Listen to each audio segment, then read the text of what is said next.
Where do you think we are with Bitcoin, with adoption, and kind of from a market structure standpoint? So Bitcoin from a market structure has been incredibly bullish. The pattern now, the chart pattern looks very similar to a smaller version of the one from March to June 2020, where it exploded. We've had this lovely corrective phase. We see all the on-chain stuff, William Clemente and Willy Woo and all those guys showing that it's all going into good, strong hands. We had the China FUD. We've had a bunch of FUD. This usually, and there's no guarantees, usually October, November, December is ridiculously good, particularly at this point in the halving cycle. So structurally, it looks amazing. So, okay, who are the buyers here? So most people who got into crypto came in via Bitcoin. That's always the case. It's the big daddy asset. And then people move out the risk curve, and that's pretty normal. So who's the next big buyer of Bitcoin? It's pretty clear to me who they are. It is the ongoing institutions. I mean, that just keeps going. And I think we'll see an acceleration in that, particularly if the price breaks out, because everybody's like sheep. They always want to follow each other. Secondly, it is the coming ETF. It's definitely going to, well, definitely, I don't know that, but I just have a very strong feeling it comes in the next, over this October, November, December period. And that will drive a huge amount of money in the space because it allows RIAs to allocate and ordinary individuals in a way that they can easily understand. And finally, I think we're starting to see noise from the sovereign wealth funds. So I know some of them, and I've talked about this before with you, is some of them are already allocated, but I think we're going to start to see more sovereign wealth activity in the space. Ethereum and the Ether asset? So Ethereum, again, the charts look absolutely astonishing. The on-chain activity, the adoption is by far the largest of anything in the space. So it's huge what's going on. The move towards ETH 2.0 means that, at a simple level, everybody's going to stake everything they've got to get it there. And so that takes all the coins off the market. There's about 11% of all ETH in circulation. So it's almost unbuyable. So you bring a whale into the market, the price just explodes. So I've never really seen a setup as good as this in that respect. So I think it's a very high quality bet for the time being because of all of this stuff that's either off exchange, being staked, and there's no free supply, and demand keeps going exponential. So like ETH overall, what's interesting is we're starting to see institutional adoption. So I spoke at Cowen's big event, and it wasn't about Bitcoin. It was solely about Ethereum, which took me by surprise. That's the first one I've done. It's kind of been referenced in other ones, but here I am now speaking to investment banks when they're asking me to come and talk about Ethereum and just skipping Bitcoin, saying, well, we assume you know Bitcoin, but here's another opportunity. So I think there's a lot more adoption to come in that space, and I think there's going to be an ETF there too. And again, with this really restricted supply that's going on because of ETH 2.0, I think it drives prices a lot. When you think about the institutions that are thinking about or talking about Ethereum and Ether, is it because they've already allocated to Bitcoin, or do you see some of them coming in and they're basically actually skipping over Bitcoin?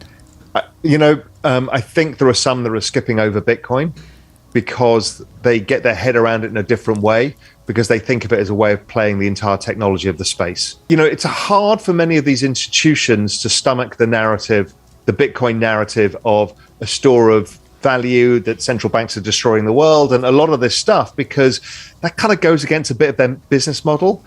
But Ethereum doesn't feel like it's attacking them as much, because it's like, here's a space and we're building decentralized finance on it, and everybody can participate. It doesn't feel that they have to change their internal narratives. So some are finding it just a bit easier to get their heads around what it is without kind of going against or kind of exposing the Wizard of Oz, which is the central banks and what they're doing to currencies overall.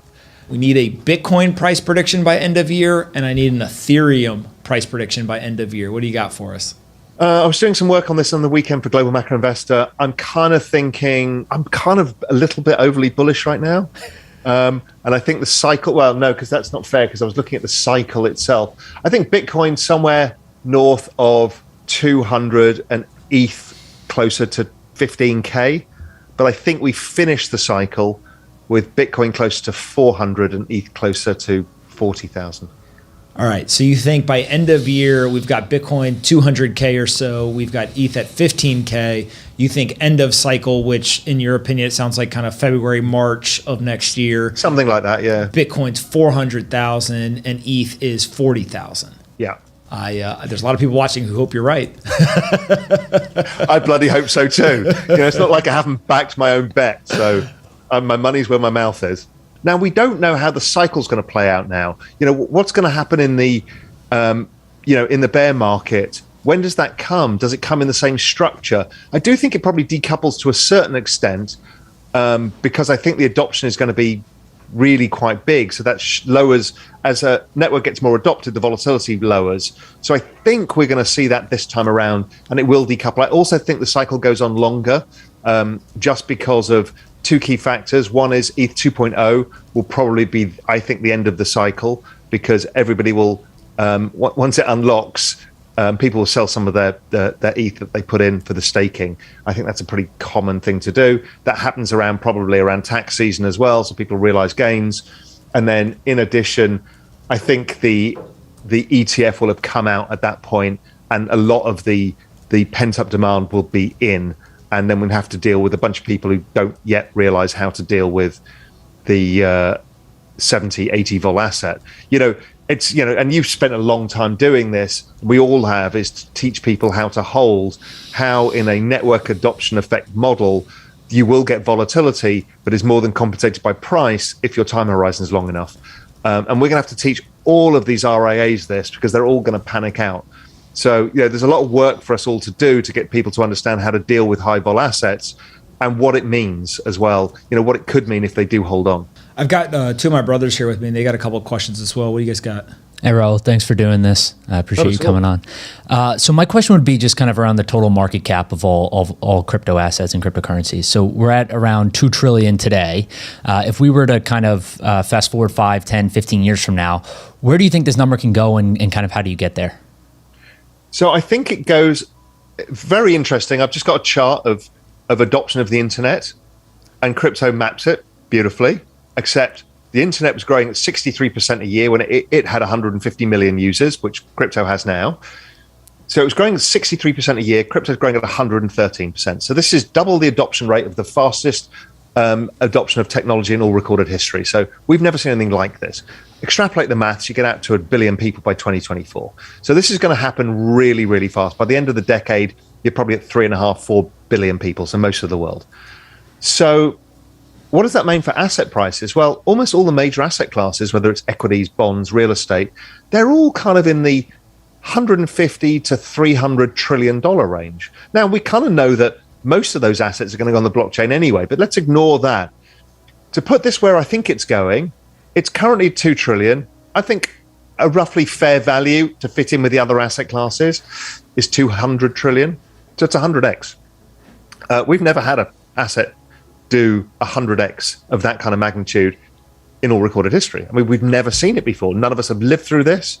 So this is, I think, going to be the largest generation of wealth that the world has seen in the shortest period of time. Raoul, when you think about the metaverse, you started to kind of go down that path a little bit. I know that you're really excited about this. Where do you think, one, that kind of starts to really permeate society? And then also, two, how do you think about it from an investor seat in terms of how to get exposure to it for your own portfolio?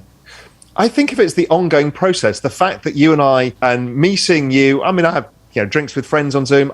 It's normal now. It doesn't bother me, right? So we've now moved a massive step into the digital world where just meeting our friends or meeting people we know can happen over video link, and we don't really care, much like that happened with mobile phones and phones before that, and television and all of these things. So this is an ongoing move into the digital world. And then it accelerates because you start to see the rise of cryptocurrency, and that enables these ecosystems to develop into these rich worlds where you can create value, exchange value, own things. So this creates the other layer. Then the layers on top of that come 5G, distributed computing power, and a bunch of other things that are going to scale that faster. So once you've got the computing power, because right now most of our computers are not gaming computers, so we can't render in the speed we need to render. So we get left with crypto voxels and Decentraland being clunky, and all of the cool kids are on Epic Games and they've got 4K, but we don't have the computing power to do it. All of that is going to change. So all this is the metaverse. It gets thought of in so many ways. For me, it's like our digital fluidity, where we can live and move around in this digital space, interact with our physical space, whether it's through augmented reality, virtual reality, just normal kind of digital world, and we can kind of create lives within it. So we're creating income streams. We're seeing that with Axie Infinity right now. Or we can be educated in the metaverse that kind of levels the playing field. I mean, you can be a kid in Ethiopia and you can therefore now get educated on the same playing field as somebody in the United States, because we have access, and you can be in the same classroom and you get to talk to them. So just things everywhere are going to change because of this. And you know it's going to happen because everybody from Microsoft to Facebook to Apple have basically said this is the bet. It's augmented reality, virtual reality, the metaverse. You know, I spoke to the head of metaverse who knew there was one at AWS. And they're building out the computing power and the cloud storage abilities for all of these massive compute needs, right? So it's happening. Now, the battle is going to be, as ever, the same battle, decentralized versus centralized. And as ever, it'll be a mixture of both, and we get to choose. But that's all coming. And that's a hugely exciting thing. And people haven't really figured this out yet. But again, it's going to be an enormous generator of wealth as the world moves into the digital world.